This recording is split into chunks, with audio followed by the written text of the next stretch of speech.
السلام علیکم ورحمۃ اللہ وبرکاتہ۔ میرے پیارے آقا علیہ الصلوۃ والتسلیم کے پیارے دیوانوں، خاتون جنت حضرت فاطمۃ الزہرا رضی اللہ تعالی عنہا کی کنیزوں، موسیٰ علیہ السلام کا انتقال۔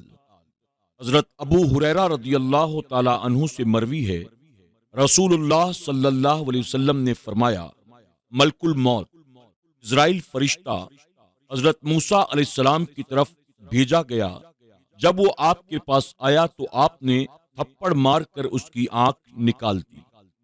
دوسری روایت میں اس طرح ہے کہ ملک الموت موسیٰ علیہ السلام کے پاس آیا اور کہا کہ اپنے رب تعالیٰ کا حکم قبول کرو، تو آپ نے اسے تھپڑ رسید کر دیا جس سے اس کی آنکھ ضائع ہو گئی۔ اسرائیل علیہ السلام واپس اللہ تعالیٰ کے پاس حاضر ہوا اور عرض کی، انہیں مجھے ایسے بندے کی طرف بھیجا جو مرنا ہی نہیں چاہتا۔ اللہ تعالیٰ نے اسرائیل علیہ السلام کو آنکھ پھر عطا کر دی، یعنی نظر پھر لوٹا دی، اور فرمایا، جاؤ میرے بندے کے پاس، اسے کہو کہ اپنا ہاتھ بیل کی پیٹھ پر رکھے، ہاتھ کے نیچے جتنے بال آئیں گے عمر اتنے سال بڑھا دوں گا۔ آپ نے عرض کی، اے میرے رب، پھر کیا ہوگا؟ رب تعالیٰ نے فرمایا، پھر موت آ جائے گی۔ آپ نے عرض کی کہ موت ابھی آ جائے۔ ساتھ یہ سوال کیا کہ اے میرے رب، مجھے بیت المقدس کی سرزمین پر پہنچا دینا۔ حضور نبی کریم صلی اللہ علیہ وسلم نے فرمایا، اے میری صحابہ، اگر میں چاہوں تو تمہیں سرخ ریت کے ٹیلوں کے پاس راستے کی ایک جانب آپ کی قبر اب بھی دکھا سکتا ہوں۔ فائدہ: حضرت موسیٰ علیہ السلام نے بیت المقدس میں دفن ہونے کی خواہش اس لیے کی کہ وہ مقام انبیاء اکرام علیہ السلام کے دفن ہونے کی وجہ سے مشرف تھا۔ آپ کی دعا سے واضح ہوا کہ فضیلت والے مقام میں صالحین کے قرب و جوار میں دفن ہونا مستحب ہے۔ نیک لوگوں کے قریب متبرک مقامات پر کسی کو دفن کرنا امر مستحب ہے۔ حضرت عمر رضی اللہ تعالی عنہ نے حضور اکرم صلی اللہ علیہ وسلم کے ساتھ روضہ مطہرہ میں دفن ہونے کی خواہش کی، اور حضرت عائشہ صدیقہ رضی اللہ تعالی عنہا نے ایثار فرماتے ہوئے اجازت دی۔ اس پر فتح الباری شرح بخاری میں اس حدیث پاک سے معلوم ہو رہا ہے کہ نیک لوگوں کے قریب دفن ہونے کی تمنا پائی جائے، اس خیال کے پیش نظر ہی ان پر جب رحمت کا نزول ہوگا، مجھے بھی اس سے فائدہ ہوگا۔ نیک لوگ جب ان کی زیارت کو آئیں گے اور ان کے لیے دعا کریں گے تو اس دعا کا فائدہ مجھے بھی ہوگا۔ تنبیہ: مسلم شریف کی حدیث پاک سے روز روشن کی طرح یہ بات عیاں ہوئی کہ اسرائیل علیہ السلام کو انبیاء اکرام علیہ السلام پر کوئی تسلط نہیں۔ بعض انبیاء اکرام علیہ السلام نے حکم باری کو قبول کرتے ہوئے ابتدا ہی میں اسرائیل علیہ السلام کو خوش آمدید کہا۔ بعض انبیاء اکرام علیہ السلام نے اسرائیل علیہ السلام کو اپنے پاس بلا اجازت آنے پر تنبیہ کی اور بتایا کہ اسرائیل کو ان پر کوئی تسلط حاصل نہیں۔ پھر اللہ تعالیٰ کے پاس جانے کو بھی ترجیح دی۔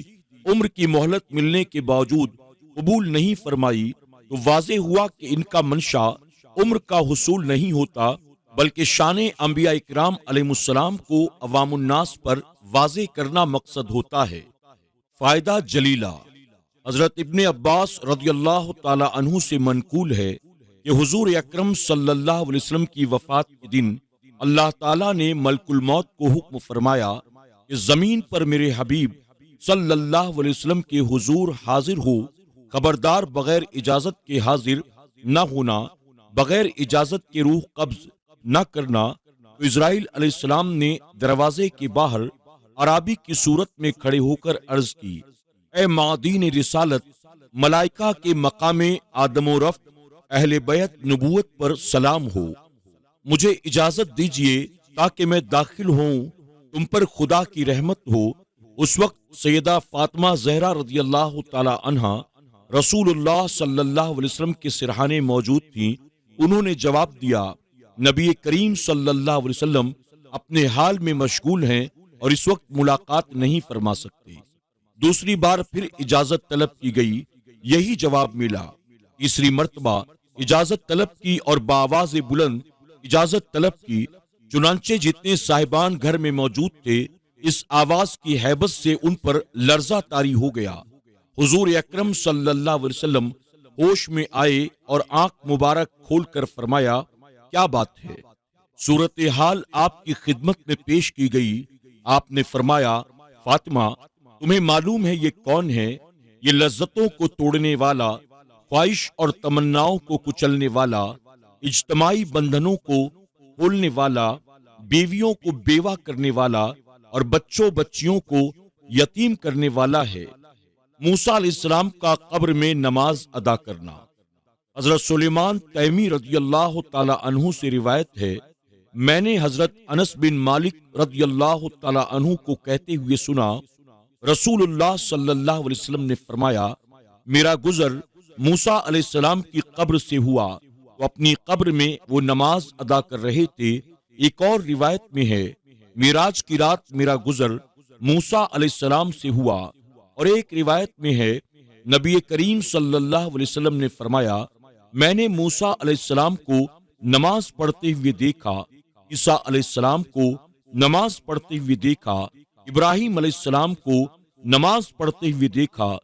خیال رہے کہ موسیٰ علیہ السلام کو قبر میں نماز پڑھتے ہوئے بھی دیکھا، پھر بیت المقدس میں اپنے ساتھ نماز پڑھتے ہوئے بھی دیکھا، پھر آسمانوں پر آپ کو مرحبا کہتے ہوئے بھی دیکھا۔ اس کی دو وجہ ہو سکتی ہے، ایک یہ کہ نبی کریم صلی اللہ علیہ وسلم براق کی رفتار سے سفر کر رہے تھے، حضرت موسیٰ علیہ السلام بغیر کسی سواری کے اپنی شان نبوت سے چل رہے تھے، اس لیے آپ نبی کریم صلی اللہ علیہ وسلم سے پہلے بیت المقدس اور آسمانوں پر پہنچ گئے، یعنی رفتار نبوت براق کی رفتار سے بڑھ کر ہے۔ دوسری وجہ یہ ہو سکتی ہے کہ موسیٰ علیہ السلام ایک وقت میں قبر میں بھی تشریف فرما ہوں اور بیت المقدس میں بھی اور آسمانوں میں بھی۔ میرے پیارے آقا علیہ الصلوۃ والتسلیم کے پیارے دیوانوں، خاتون جنت حضرت فاطمہ الزہرا رضی اللہ تعالی عنہا کی کنیزوں، اللہ کے نبی سیدنا موسیٰ علیہ السلام کے انتقال کے ساتھ ہی یہ باب مکمل ہوا۔ آئیے اب اگلے باب کی طرف بڑھتے ہیں۔ کل نفس ذائقۃ الموت، تذکرہ اسلاف کرام رحمت اللہ تعالی علیہم اجمعین۔ میرے والد مرحوم کے چاچا زاد بھائی، میرے پردادا قاضی غلام نبی رحمت اللہ تعالی کے 4 پوتوں میں سے ان کا پہلے وصال ہو چکا تھا۔ آخری بزرگ مولانا عبد الخالق صاحب بھتراولی، جو میرے والد مکرم کے چاچا زاد بھائی تھے، آج 13 اگست 1996 بمطابق 27 ربیع الاول 1417 ہجری کو وصال فرما گئے۔ مرحوم بڑی خوبیوں کے مالک تھے، ہر چھوٹے بڑے سے شفقت فرماتے تھے، اپنے بیگانے میں تمیز کم ہی کرتے تھے، جب کسی سے سلام کرتے تو مصافحہ کرتے وقت سنت مصطفیٰ صلی اللہ علیہ وسلم کے مطابق آپ اپنا ہاتھ پہلے نہیں چھڑایا کرتے تھے۔ کچھ اسی طرح کا حسن سلوک آپ کا فوت شدہ حضرات سے بھی ہوا کرتا تھا۔ نماز جنازہ کے بعد آپ بڑے اہتمام سے دعا کرتے، ایک مرتبہ سورہ فاتحہ اور 3 مرتبہ سورہ اخلاص جب لوگوں کو پڑھنے کے لیے کہتے اور پھر دعا فرماتے۔ جب کسی کے گھر فاتحہ خوانی کے لیے جاتے تو اسی محبت خلوص سے ہاتھ اٹھا کر دعا کرتے، صبر و تحمل کی تلقین فرماتے۔ ایک دفعہ اپنے گاؤں کے قریب جود نامی گاؤں کے ملک اشرف صاحب کے انتقال پر مجھے بھی فاتحہ خوانی میں ساتھ لے کر گئے، حالانکہ میں جنازہ پہلے پڑھ آیا تھا۔ آپ راول پنڈی سے 2-3 دن بعد پہنچے تھے۔ محمد اشرف صاحب کا چونکہ جوانی میں انتقال ہوا تھا، پسماندگان بہت زیادہ غمزدہ تھے۔ آپ نے وہاں ارشاد فرمایا، موت کا وقت اور جگہ مقرر ہے، رب کا اپنا نظام ہے، اس لیے یہی سمجھا جائے گا کہ جب کوئی شخص اپنی چیز کسی کو نفع اٹھانے کے لیے دے پھر واپس لے لے تو مانگنے والے کو کچھ کہنے کا حق نہیں۔ ساتھ یہ واقعہ بھی بیان فرمایا۔ ابن ابی شیبہ نے حضرت خزیمہ سے روایت کی، ایک مرتبہ ملک الموت اسرائیل علیہ السلام حضرت سلیمان علیہ السلام کی بارگاہ میں آئے اور ان کے ساتھیوں میں سے ایک کو بہت گھور گھور کر دیکھنے لگے۔ جب آپ چلے گئے تو اس شخص نے سلیمان علیہ السلام سے دریافت کیا، یہ شخص کون تھا؟ آپ نے فرمایا یہ ملک الموت تھے۔ اس نے عرض کیا آپ ہوا کو حکم دیں وہ مجھے سرزمین ہند میں پہنچا دے۔ آپ نے ہوا کو حکم دیا، ہوا اس شخص کو سرزمین ہند میں چھوڑ آئی۔ پھر ملک الموت تشریف لائے۔ حضرت سلیمان علیہ السلام نے ان سے دریافت کیا تم میرے ایک ساتھی کو گھور کر کیوں دیکھ رہے تھے؟ انہوں نے عرض کیا میں اس بات پر تعجب کر رہا تھا کہ مجھے حکم دیا گیا تھا اس کی روح ہند میں قبض کروں اور وہ آپ کے پاس بیٹھا ہوا تھا، بھلا ہند کیسے پہنچے گا؟ میرے گاؤں کے ایک دوست محمد حنیف مرحوم کے والد محمد حیات درزی کے جنازہ پر چچا مرحوم تشریف لے گئے۔ نماز جنازہ آپ نے پڑھائی۔ یہ جنازہ بکرا منڈی راولپنڈی کے قبرستان میں پڑھایا گیا۔ فوت ہونے والے مرحوم چونکہ نمازی، متقی اور پرہیزگار تھے تو آپ نے بیان فرمایا کہ حضرت بلال رضی اللہ تعالی عنہ کی وفات کا وقت جب قریب ہوا تو آپ کی زوجہ نے آپ کو قریب الموت دیکھ کر پریشانی کے عالم میں کہا اتنا ہی افسوس ہے کہ آپ دنیا سے تشریف لے جا رہی ہیں، لیکن حضرت بلال رضی اللہ تعالی عنہ نے یہ سن کر خوب کہا اتنی ہی خوشی کا مقام ہے، میں اس دنیا سے جا رہا ہوں، اپنے مہربان دوستوں سے ملاقات ہوگی، یعنی اللہ کے پیارے محبوب صلی اللہ علیہ وسلم اور آپ کے صحابہ اکرام سے میری ملاقات ہوگی۔ حضرت بلال رضی اللہ تعالی عنہ کا بھی اپنی موت پر خوش ہونا صرف اسی وجہ سے تھا کہ روحوں کی ملاقات ہوتی ہے، میری ملاقات نبی کریم صلی اللہ علیہ وسلم اور صحابہ اکرام سے ہوگی، یہ میرے لیے کتنی خوشی کا مقام ہے۔ حضرت محمد بن منقدر مشہور تابعی سے مروی ہے کہ جب حضرت جابر بن عبداللہ رضی اللہ تعالی عنہ کے پاس ان کی وفات کے وقت قریب حاضر ہوا تو انہیں میں نے کہا آپ رسول اللہ صلی اللہ علیہ وسلم کے پاس میرا سلام پیش کرنا۔ اس حدیث کو نقل کرتے ہوئے ملا علی قاری رحمت اللہ تعالی علیہ فرماتے ہیں علامہ سیوطی رحمت اللہ تعالی علیہ نے فرمایا کہ علامہ محمد اسماعیل بخاری رحمت اللہ تعالی علیہ نے حضرت خالد بن عبداللہ بن انیس سے حدیث بیان فرمائی کہ ام انیس بن ابی قتادہ رضی اللہ تعالی عنہ اپنے باپ کی وفات کے 15 دن بعد حضرت عبداللہ بن انیس رضی اللہ تعالی عنہ کے پاس حاضر ہوئے۔ جبکہ وہ مرض الموت تھے تو انہوں نے کہا اے میرے چچا میرا سلام میرے باپ کی خدمت میں پیش کرنا۔ راقم کی وضاحت، چچا مرحوم کے جنازہ میں ہزاروں لوگ شریک تھے اور جب آپ کے جنازے کو اٹھایا گیا تو بلند آواز سے خوبصورت انداز میں کلمہ شریف پڑھایا جا رہا تھا۔ کلمے کی گونج میں جنازہ گاہ تک آپ کو پہنچایا گیا۔ جنازے کے بعد بڑے بلند آواز سے دعا کی گئی۔